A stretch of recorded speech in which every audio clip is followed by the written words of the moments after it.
Hey guys, you see this key? I got it from one of my Palestinian friends in Jerusalem. I think he bought it somewhere in the old city.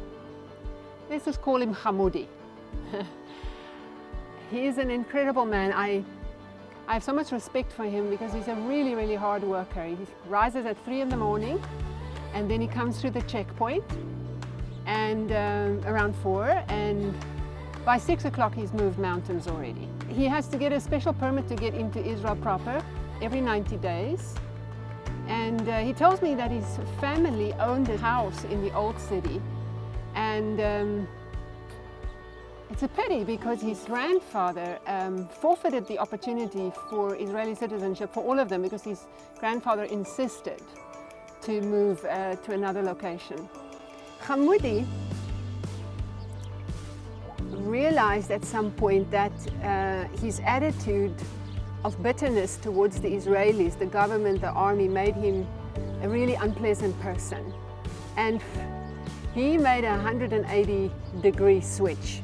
And he actively started pursuing relationships with the other side.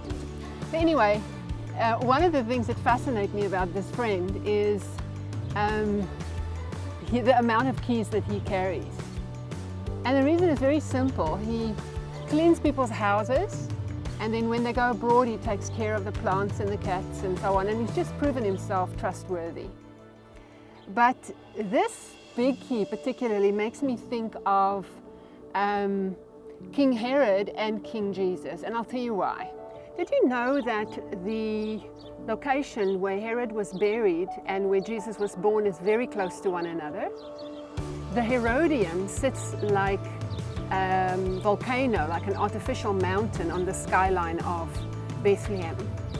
And Herod completed about, well, at least more than 10 huge building projects during his lifetime.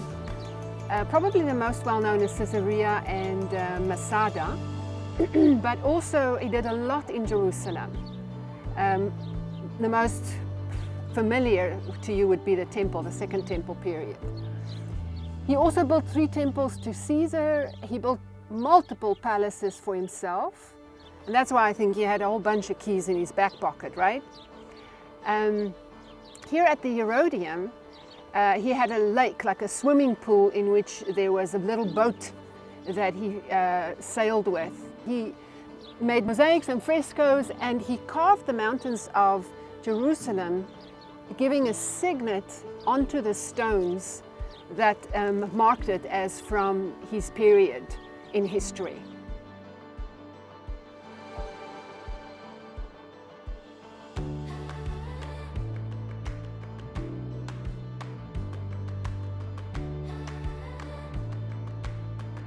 Jesus was born in a cave house like this. I wish you can smell it in here. It's very stinky and a lot of flies. So not a hygienic, polished floor palace at all. We know that from the Bethlehem story, on the night of his birth, there wasn't even room in the inn for Jesus.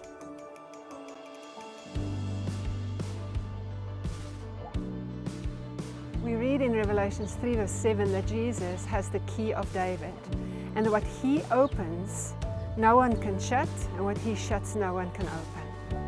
And then a few verses down the line, we read that he stands at the door and he knocks. Now, why would he knock if he can just unlock and come inside? My friend Hamoudi would never have let him stand outside. I think the reason is this. Herod capitalizes his power and manipulates people, the favor of the Caesar, and he controls thousands of people to build these projects for him. But he's a self-made man and he's proud. And Jesus, to the contrary, harnesses his power. And he's humble. He responds to an invitation.